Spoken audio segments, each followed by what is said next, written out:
მეგობრებო, ბევრი არ მივლია ამ ბაგებით, მაგრამ რაც ვიარე, გარკვეულწილად რაღაც გამოცდილება მივიღე და მინდა ეს გამოცდილება გაგიზიაროთ რა. რაც შეეხება, ორივე ბაგია რეალურად, რასაც ვუყურებთ, მაგრამ განსხვავებული დანიშნულება აქვს ორივეს. თქვენთვის ძალიან მნიშვნელოვანია თუ რომელიმე ყიდულობთ ბაგს, რა დანიშნულებით გინდათ რომ გამოიყენოთ. თუ ბაგი ციგიჟე გინდათ, აი ესეთი სახის ბაგი უნდა შეიძინოთ, პოლარისი, RZR-ი, კანამის ბაგი, მავერიკი, SX3-ები და ასე შემდეგ. ეს ახალი ბაგები რაც არის, ძალიან მაგარია, ტურბინიანებია, დაფრინავს, სასაულად დადის. ცოტა არ იყოს საშიშია. რაც შეეხება აი მეორე ბაგს, ჩემ ბაგს. ეს ბაგი საერთოდ სხვა დანიშნულების არის. ეს ბაგი არის ატარე ტალახში, ატარე უგზოობაზე, თოვლში, ალბათ დააკვირდით პროტექტორის სიმაღლეს. დააკვირდით კლირენს, ამხელა აქვს. რა თქმა უნდა, პორტალების ხარჯზე. დადის იდეალურად. ამ ბაგს გავუკეთეთ თავიდან ბოლომდე სერვისი, დავშალეთ თავიდან ბოლომდე თავის პორტალებთან ერთად, ყველაფერთან ერთად გავაახლეთ, ავაწყეთ და ყავს იდეალურ მდგომარეობაში. მაგრამ რაც ყველაზე მნიშვნელოვანია, აი ამ ბაგით ვერ იგიჟებ, იმიტომ რომ ძალიან ადვილად გადატრიალდები. რაც შეეხება, ჩემი ბაგი არის მაღალი ბაგი და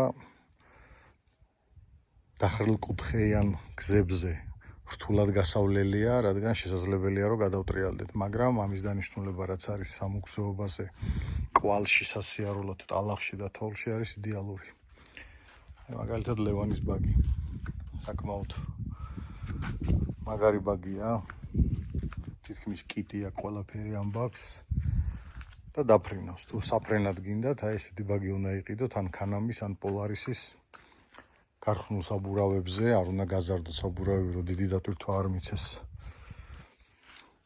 ძრავს, უმბარას უნდა შეინარჩუნოთ. ეხლა ჩემ შემთხვევაში დაახლოებით 15-დან 18%-მდე კიდევ შენელებულია პორტალის ხარჯზე და უფრო მეტად დინჯად დადის. რეალურად ეს ორი ბაგი საერთოდ სხვადასხვა, საერთოდ განსხვავებულია, საერთოდ სხვადასხვა დანიშნულების არის და ამის გასართობ გზაზე ეს ვერ ივლის, ამის გასართობ გზაზე ეს ვერ ივლის, იმიტომ რომ სერიოზული წინაღობები ექნება ორივეს. დღეს ვიყავით გასული მე და გიორგი, საზა ჩვენთან იყო კვადროციკლით წამოსული და ვნახეთ, სადაც გიორგი ერთობოდა, მე ვიღლებოდი, ჩემთვის წარმოუდგენელი იყო, რამის მიტრიალდი და წამოვედი უკან, იმიტომ რომ იყო მტვერი ამ ტყეში სასიარულოდ და ჩვეულებრივად დადიხარ მეტად უფრო სიმართლე გითხრა, რბილად დადის ლევანის ბაგი, გიორგის ბაგი, ვიდრე ჩემი ბაგი. იმიტომ რომ ახლა ოციანი დისკები უყენი, ამხელა საბურავები უყენი, ამხელა შიპები და მასეც უნდა იყოს. ივლის უფრო გრუბად. ხო და როგორც კი გადაუხვიეთ მე და გიორგი დავსვი საჭესთან ჩემ ბაგზე, მივხვდი რომ საერთოდ სხვა დანიშნულების არის რა, ტალახში, უგზოობაზე სასწაულად დადის. აი ისე მაგრად დადის რომ არ ვიცი, ნებისმიერ მანქანას რომ შევადაროთ, არ შეედრება რა, რამოდენიმე ადგილზე.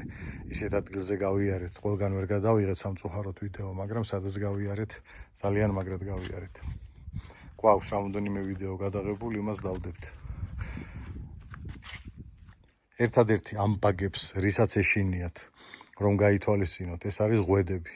არ უყვარს ერთი მაღალი გაზიციარული, მნიშვნელოვანია ამისთვის, რომ აუშვა, დაადგა, აუშვა, დაადგა, იმიტომ რომ ღვედმა იმოძრაოს და დაისვენოს.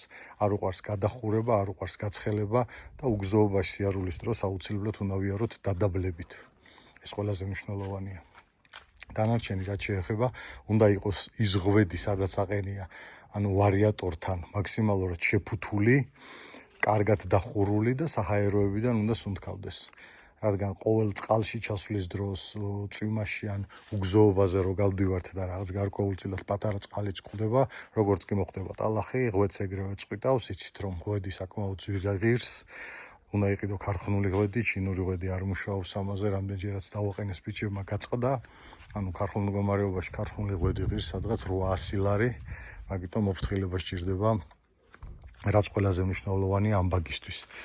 დანარჩენი იდეალურია გარეცხვის მიზნითაც და კუთხითაც, აი რა ვიცი, მე ძალიან მომწონს, იმიტომ რომ არ არის საჭირო შეძვრე სათითაოდ ნაწილებზე დაუწყოს სალონში წმენდა, პირდაპირ დავასხი კაფი, თავიდან ბოლომდე გავკაფე და დავაკერხერე. ეს არის ძალიან მაგარი. ძალიან გამიხარდა, რომ ესე მალევე შეიძლება ამის გარეცხვა როგორც გარედან, ასევე შიგნიდან.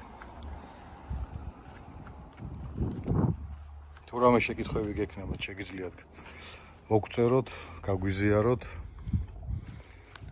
რაც შეეხება თავის საბურავები აქვს ბაგს, არც ერთ შემთხვევაში არ არის რეკომენდირებული მანქანის საბურავის დაყენება, იმიტომ რომ წონითაც სხვა არის, დატვირთვის ინდექსით საერთოდ სხვა აქვს ბაგის საბურავს ვიდრე მანქანის საბურავს. და მნიშვნელოვანია რომ თავის საბურავზე იყოს, შეიძლება გაიზარდოს საბურავის ზომა, მაგრამ აუცილებლად ბაგის საბურავი უნდა გქონდეთ, რომ წესრიგში გქონდეთ ხუმბარები, ეგრეთ წოდებული პოლუოსები და ასე შემდეგ. ცოტა გრუბია, ორივე, რა ვიცი, ყველა ბაგი გრუბია, მე ასე ვფიქრობ, მეტნაკლებად. ცოტა დისკომფორტი აქვს, მაგრამ მაინც უმეტეს შემთხვევაში კარგი გასართობია. დამატებით მინდა გითხრათ მეგობრებო, რომ ცალკე ბაგების ჯგუფი რომ შევქმნით, ბევრი დაგვეკონტაქტა ზოგი მესენჯერზე, ზოგმა დაგვირეკა რომ ბაგებზე გადახვედითო, არა. მინდა გითხრათ, რომ არანაირად ბაგებზე არ გადავსულვართ, უბრალოდ როდესაც რო გვაქვს და საშუალება მოვსინჯეთ ამ ბაგებითაც, ვერთობით, ყოველთვის იქნება ჩვენი off-road კლუბ ჯორჯია, ყოველთვის გვექნება გასვლები. ეხლა ამ ეტაპზე ძალიან ცხელა, უმეტესი გასულია ქალაქიდან და სადაც არ უნდა მიახვიდეთ და გავიდეთ, უგზოობა უკვე აღარსად აღარ არის, იმიტომ რომ გადამხმარია ყველაფერი. რაც შეეხება ექსკურსიებზე სიარულს კიდევ, იშვიათად დავდივართ ხანდახან თუ გავალთ სტოკებთან ერთად და იქაც არის ისეთი შეკითხვები, რომ სადმე წავიდეთ, სადმე ჩავარდეთ, სადმე დავაბუქსავოთ, ანუ აქტიურობა ყველგან გვაქვს, ამიტომაც ვეცდებით, რომ დავგეგმოთ ხოლმე ისეთი გასვლები, რომ ყოველთვის მისაღები იყოს ყველას. რაც შეეხება საბურავებს, ეხა ესენი არის 37 ინჩი, 36 და 6-ია რო გავზომეთ თუ 7, 36 და 7 იყო. ამაზე შესაძლებელი კიდევ უფრო დიდი საბურავების დაყენება გვიშვებს, იმიტომ რომ გვაქვს პორტალი და პორტალის ხარჯზე დატვირთვა არ ადგება არც პოლუოს, არც ყუმბარას, არც ხიდს. ამ შემთხვევაში, რა თქმა უნდა, დატვირთვა ადგება და არც არის რეკომენდირებული. ამ ბაგის დანიშნულება ვთქვი კიდეც აღვნიშნე თავიდანვე, რომ ეს დიდი საბურავები და დიდი კლირენს საერთოდ არ არის, რაც მეტად დაწეული, მით უკეთესია ამისთვის. ხოლო ეს პირიქით. ეხლა ჩემი შეფასები და ჩემი გადმოსახედიდან აქ დგას ძრავი, შუაში. ანუ წარმოიდგინეთ, ყავს ბაგი, რომელსაც შუაში უდგას ძრავი. რამდენად მაგარია. დატვირთვა არც წინა აქვს, არც უკან. ერთნაირი დატვირთვა აქვს წინას და უკანაც. ამიტომ მძღოლი დამგზავრი ჯდება შუაში და 4-ვე საბურავზე ერთნაირი გადანაწილება აქვს მოჭიდების ამბავში. რაც განსხვავდება აგერ ამ მოდელის ბაგებისგან. აქ უკანა მხარეს აქვს დატვირთვა. პირდაპირ ძრავზე მიმაგრებულია კოლოფი და კოლოფზე კიდევ მიმაგრებული არის უკანა ხიდი. ანუ ინდივიდუალურად ცალ-ცალკე ამას არაფერი არ აქვს, ერთნაირადაა აწყობილი. ანუ აი ეს არის ყველაფერი ამისი. წინ არაფერი არ აქვს საერთოდ.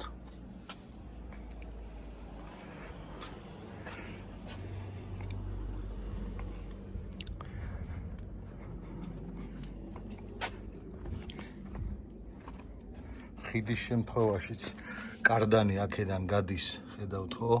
წითელი კარდანი რომ გადის ბოლომდე გადის ეგრეთ წოდებული პადვესნოი აქვს იქ უკან და უერთდება პირდაპირ უკანა ხიდს, უკანა ხიდზე ერთი აქვს, მე მგონი, რასაც უყურებ კოლოფი, მერე ძრავი, ну რაღაც ერთმანეთზე არის აწყობილი და ისე მიმაგრებული, რომ საკმაოდ რთული კონსტრუქცია აქვს, აი ეს უკან ძრავები, რასაც უყენია. აი ხა წავიდეთ და ვნახოთ ჩემ შემთხვევაში როგორ არის? აქაც ანალოგიურად აი ეს ადვილათა აქ კარდანი, აქაც ცალკე აქვს კარდანი. ნახეთ. შუაშია კოლოფი და ძრავი. ანუ აი აქედან აქამდე კოლოფი და ძრავია დევს.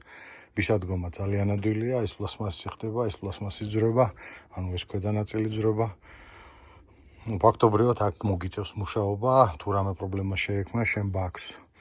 და ზემოდან ისე ადვილადაა ყველაფერი, რომ ძალიან ადვილად გასარკვევია რა არის და რა საიდან მოდის განსხვავებული ლევანის ბაგისგან, განსხვავებული სხვა ბაგებისგან, რომელიც არის უფრო მეტად ახალი მოდელი. ეს არის 2015-იანი ბაგი.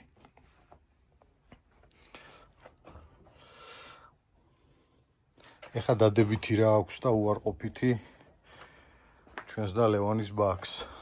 ანუ ახალი მოდელის ბაგს და ძველი მოდელის ბაგს. ეხლა ამ შემთხვევაში დააკვირდით რამხელა გაშლა შეიძლება კონდეს აი აქედან, რამხელა შტანგები აქვს.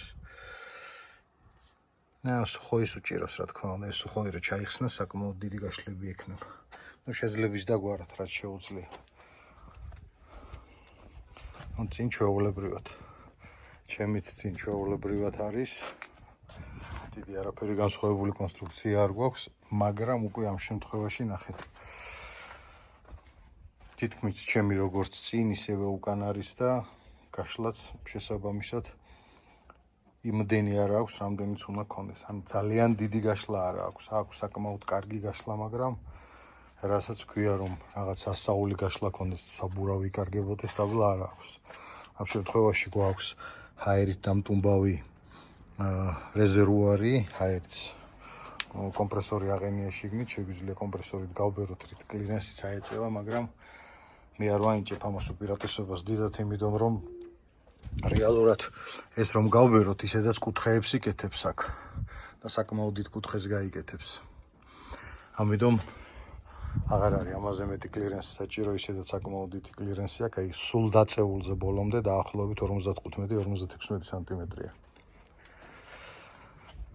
ანუ ლევანის შემთხვევაში, ანუ ახალი ბაგის შემთხვევაში, ქანამი, ახალი მავერიკის ბაგის შემთხვევაში, ანუ წინა მოდელი, ბოლოს წინა მოდელს გულისხმობ X3-ებს, აი ასეთი სახის დაკიდების სისტემა აქვს უკან, რაც არის ძალიან კარგი. კარგი არის ამისთვის, საგიჟაოთ, სადრიფტაოთ, გაშლა საკმაოდ კარგი აქვს. წინ ერთი და იგივეა ვთქვი კიდეც. სალონს რაც შეეხება, საკმაოდ საინტერესო სალონი აქვს.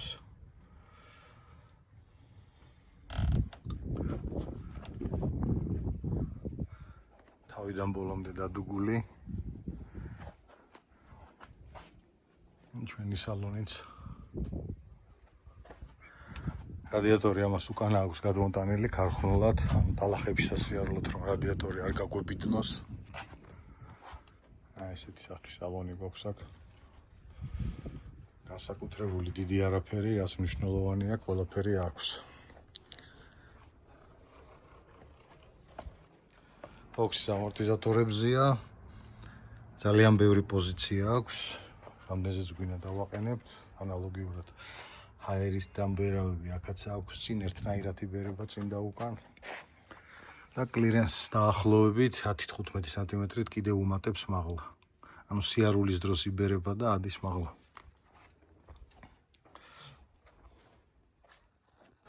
ეს არის ჰაერის სისტემა, რითაც სუნთქავს, საიდანაც სუნთქავს. ფილტრიდან გადის და გამოდის აქ, აქედან იღებს ჰაერს, ანუ ტალახში და უგზოობაზე სიარულის დროს აქედან შედის ჰაერი, ანუ თუ შეიტანა წყალი, აი ეს აქამდე უნდა იყოს წყალი დაიძიროს, რომ ბაგი ჩაგვიქრეს რა და დაგვიზიანდეს ძრავი. რაც შეეხება მეორეს, მეორე არის აი ეგ ვისაუბრე, აი დაბლა აყენია ღვედი.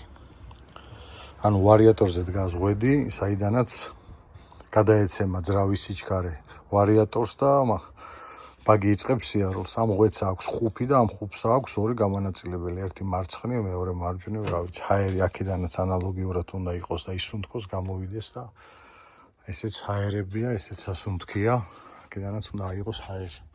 ამ შემთხვევაში ხა მოხსნილი, რადგან გვაქვს ეს ხუფი, აზრი არ აქვს, ამათ გინდ ყოფილა გინდა რა ამ ეტაპზე. ანალოგიურად ესეც იგივე სისტემაა. შედის ჰაერი. რომ მოვიდომოთ, ვთქვათ, კიტის სისტემის გამოწერა, შეგვიძლია ჩვეულებრივად გამოვიწეროთ განსხვავებული გიტარები, განსხვავებული ყუმბარები, პოლუოსები, ამას ისედაც განსხვავებული უყენია. აი მაგალითად, როგორც ლევონის ბაქზია, საერთოდ განსხვავებულია ყველაფერი.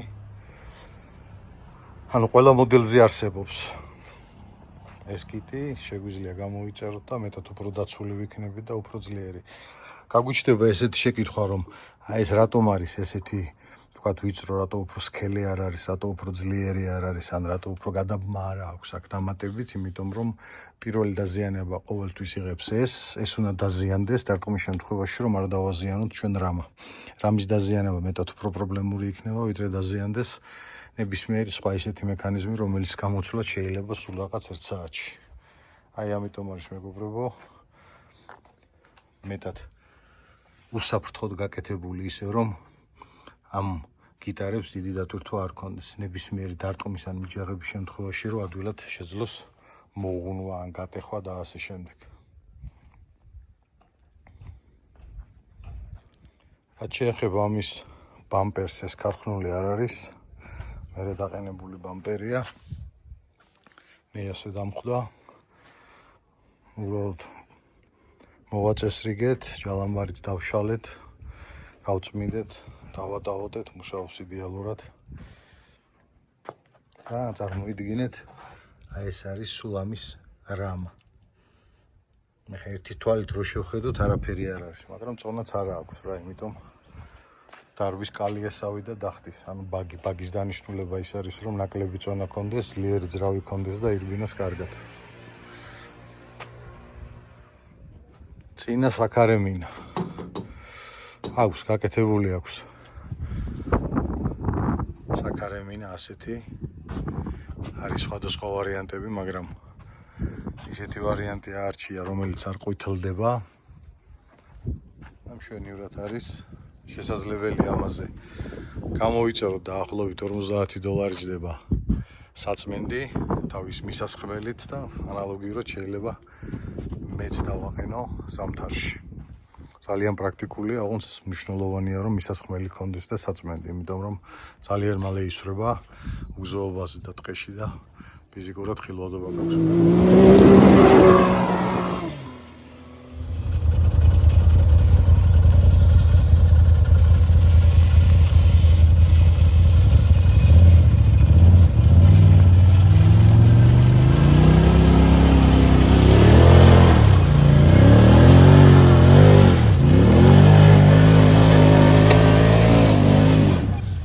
ცოტა უკან ჩადი. დამაყარა ყველაფერი.